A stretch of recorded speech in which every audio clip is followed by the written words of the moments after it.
Hello everyone, welcome to the lectures hosted by Zeta Institute of Science. I am Jitin sir and I am here to teach you guys physics. जैसे कि आप जानते हैं we are dealing with a topic called as semiconductors.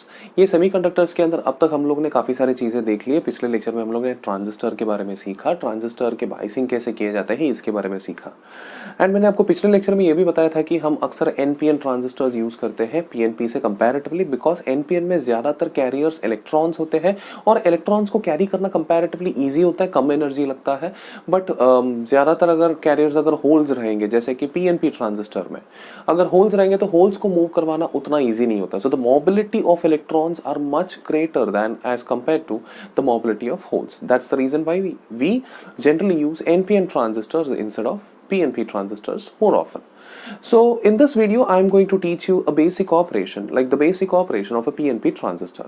So just pay attention, my dear children. I'm so sorry, not PNP transistor, the NPN transistor. I'm going to teach you the basic operation of NPN transistor. So here I have a transistor. This is emitter, base and collector, and this is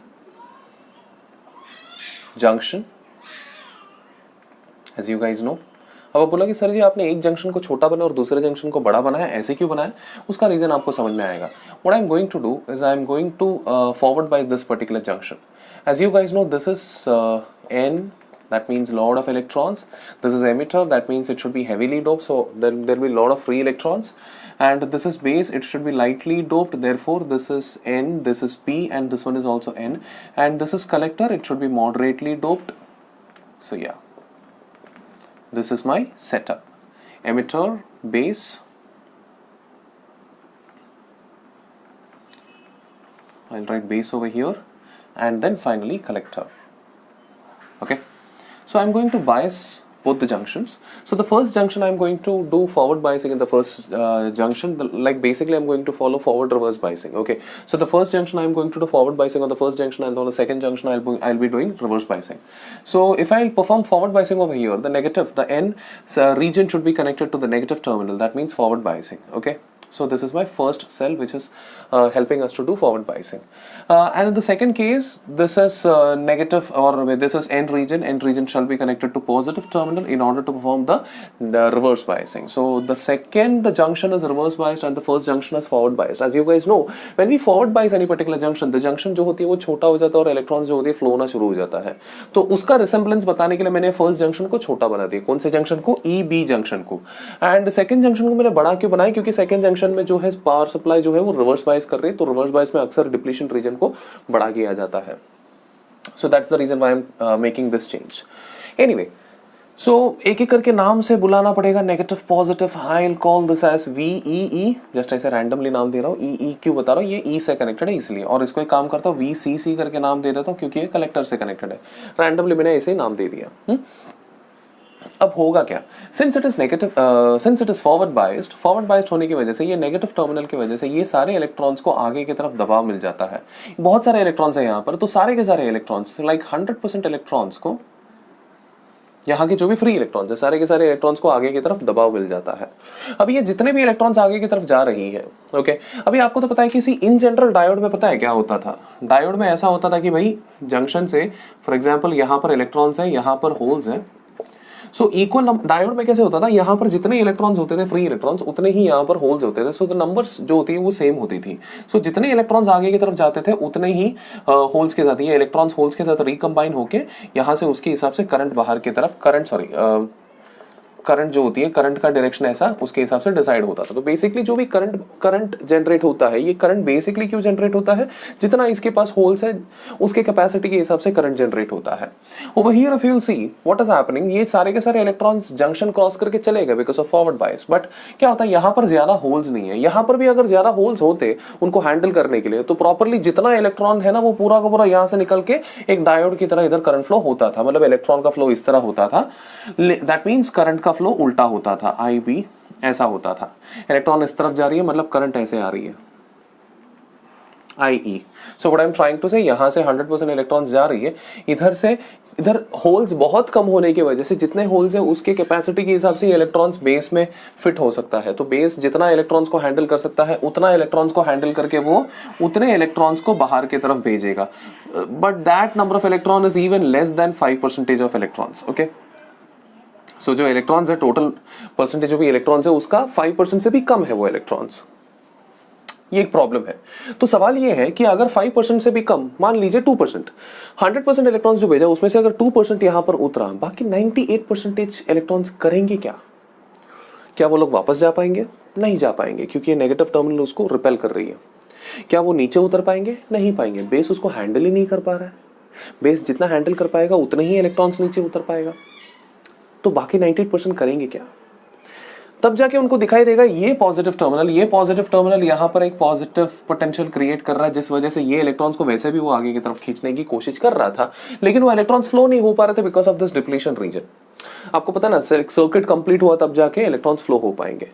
अब यहाँ पर जो 98% of electrons हैं उनके पास कोई और रास्ता नहीं है, बट उनके पास बहुत सारा एनर्जी है जो वो लोग ऐसे ही छोड़ नहीं देंगे। भाई एनर्जी है मेरे पास, मैं शांति से बैठ जाता हूँ, ऐसा कभी इलेक्ट्रॉन्स करते नहीं है। एनर्जी है तो गेम घुमा देते पूरी तरह से, मतलब they do so many things if they have energy. So what they will do, उनके पास जो एनर्जी, वो एनर्जी यूज करके बचा हुआ 98% ऑफ इलेक्ट्रॉन्स, ये रिवर्स बायस का जंक्शन नॉर्मल केस में कभी नहीं होता। नॉर्मल केस में रिवर्स बायस में कोई भी ओवरकम नहीं करता क्योंकि उतना एनर्जी नहीं होता इलेक्ट्रॉन्स के पास। बट यहाँ पर जो है इनके पास इतना सारा एनर्जी है कि भाई इवन तो यहाँ पर रिवर्स बायस है, इवन तो यहाँ पर डिप्लीशन रीजन है, ये डिप्लीशन रीजन को तोड़ के वो आगे की तरफ निकल जाता है। तो बच्चा जो भी 98% इलेक्ट्रॉन्स, मतलब जो भी इलेक्ट्रॉन्स जा रही है that is definitely greater than 95%। So less than 5% यहाँ पर गया, तो बचा हुआ जितना भी वो आगे की तरफ चला जाएगा। ये सारे के सारे इलेक्ट्रॉन्स जो आगे की तरफ जाएंगे वो यहाँ से निकलेंगे बाहर की तरफ। सो यहाँ से जो बाहर की तरफ निकलेंगे that will be electrons greater than 95%। Electrons ऐसे बाहर की तरफ निकल रही है, मतलब इसका मतलब सिंपल फंडा यही होता है कि भाई करंट ऊपर की तरफ जा रही है। सो घूम फिर क्या होता है, यहाँ से जो इलेक्ट्रॉन्स आ रही है, यहाँ से जो इलेक्ट्रॉन्स आ रही है, कंबाइन होकर वापस यहाँ से वही इलेक्ट्रॉन्स घूम के ऊपर की तरफ जाते हैं। Okay, so I will write over here, I will write many electrons, ऐसे लिखता हूं मैं, मेनी इलेक्ट्रॉन्स। तो दैट मीन्स इलेक्ट्रॉन अंदर जा रही है, दैट मीन्स करंट बाहर की तरफ आ रही है, करंट ऐसे ऊपर की तरफ जा रही है, करंट ऐसे ऊपर की तरफ जा रही है। तो इस लॉजिक को देख के हम लोग को एक बात तो क्लियर हो जाता है कि भाई IE जो होती है वो होती है IB प्लस IC। ये एक्सप्रेशन हमेशा ही दिमाग में रख लेना। Okay, IE is equal to IB plus IC। So कोई भी ट्रांजिस्टर का फंक्शन इस तरह होता है, दैट इज एमिटर करंट जो होती है वो हमेशा 100% करंट होती है, उसमें से थोड़ा बेस करंट और थोड़ा कलेक्टर करंट कंट्रीब्यूट होती है। एंड इसके ऑपरेशन में अगर आपने देखा होगा, बेस करंट जो कंट्रीब्यूट हुई है बहुत कम नंबर ऑफ इलेक्ट्रॉन्स की वजह से हुई है, जबकि कलेक्टर करंट बहुत ज्यादा नंबर ऑफ इलेक्ट्रॉन्स की वजह से हुई है। इसका मतलब मैं ऐसे बोल सकता हूं कि यहां पर जो होती है IB is very much less than as compared to IC। So अगर कोई सिचुएशन में IB का वैल्यू नहीं दिया होगा ना, सो हम ऐसे भी बोल सकते हैं कि IC is approximately equal to IE। Okay, IE जो होती है वो IC से approximately equal है करके हम लोग बोल सकते हैं। ये तभी बोलना जब आपको बेस करंट का वैल्यू नहीं दिया हो। अगर दिया है तो ऐसे बोलने की जरूरत नहीं होती, आपका काम बन जाता है बहुत इजीली। इतना जो मैंने एक्सप्लेन किया, this is the working of NPN transistors. I believe I am clear. Okay, ठीक है। अब इसके आगे मैं आपको जो बताने वाला हूँ, प्रीवियस वीडियो पर मैंने आपको करंट गेन के बारे में बताया था। ओके, सो करंट गेन के बारे में मैं आपको थोड़ा सा याद दिलाने वाला हूँ।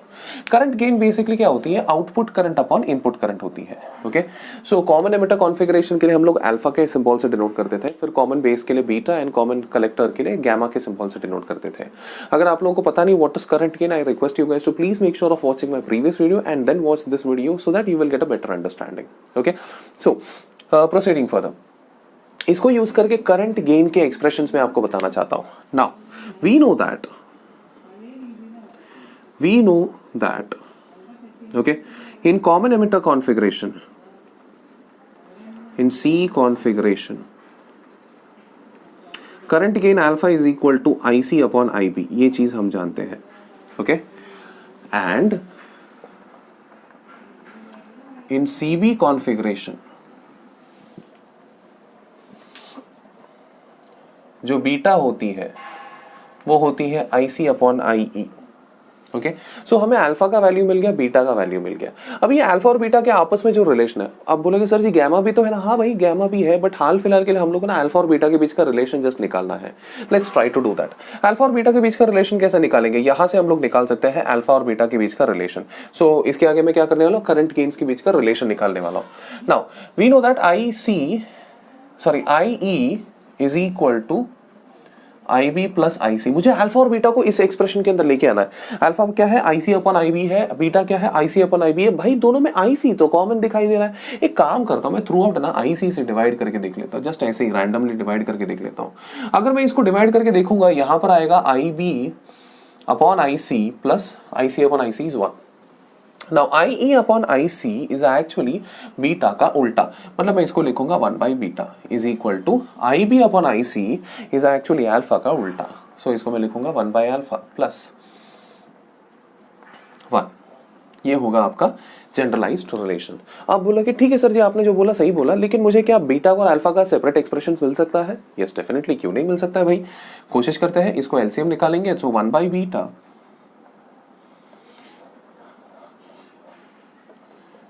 1 by beta is equal to 1 by alpha plus 1, ये है ना। तो एलसीएम निकालेंगे तो 1 प्लस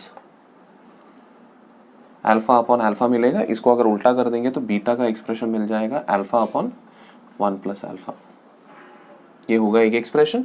इसमें से अल्फा का एक्सप्रेशन निकालना है तो इसको उल्टा कर दीजिए, तो 1 by alpha is equal to 1 by beta minus 1।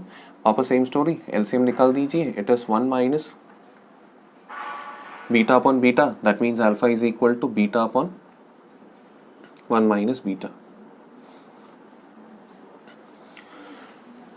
सो इस वीडियो में हम लोग ने अब तक क्या सीखा, operation of an NPN transistor कैसे होता है ये हम लोग ने सीख लिया। उसके बाद बेस मतलब इसमें से एक बात तो क्लियर हो जाती है भाई कि आईई जो होती है वो टोटल करंट होती है, आईबी और आईसी उसी में से कंट्रीब्यूटेड होते हैं, जिसमें से आईबी बहुत छोटा होता है। ओके एंड करंट गेन्स के बीच का रिलेशन भी हम लोग ने देख लिया है। लॉजिकली एक और बात समझ लेना, सी अल्फा का वैल्यू, ये अल्फा का एक रेंज का एक आइडिया रख लीजिए आप लोग दिमाग में। आईसी जो है आप लोग जैसे देख सकते हो, आईसी बहुत ही बड़ा है as compare to IB. Since IC is very much huge as compare to IB, इन दोनों का रेशियो जो है ना बहुत बड़ा नंबर आएगा। तो इसी वजह से इसका जो रेंज है ना, रेंज लगभग ना 50 से लेकर 200 तक भी जा सकता है, या उससे भी ज्यादा जा सकता है, 900 तक भी जा सकता है। Like depending on what kind of configuration are you using, उसके ऊपर ये वैल्यूज है ना बहुत बड़े बड़े वैल्यू तक जा सकते हैं। ओके सो मैं जस्ट एक छोटा सा एक रेंज बता रहा हूँ कि बड़े बड़े वैल्यूज जा सकते हैं। सो बिगर वैल्यू जस्ट ऐसे बता रहा हूँ यहाँ पर। लेकिन अगर आप देखेंगे आईसी और आईई, अब हम जानते हैं कि आईबी का वैल्यू बहुत छोटा है, जिस वजह से आईसी और आईई में बहुत छोटा डिफरेंस होता है। लेकिन छोटा कौन होता है, आईसी छोटा होता है, आईई थोड़ा सा बड़ा होता है। सो न्यूमरेटर थोड़ा सा छोटा है डिनोमिनेटर में, तो आपका जो रेशो इसका आएगा उसका वैल्यू जो है ना 1 से थोड़ा छोटा आएगा। इसी वजह से इसका रेंज लगभग ना 0.92 से लेकर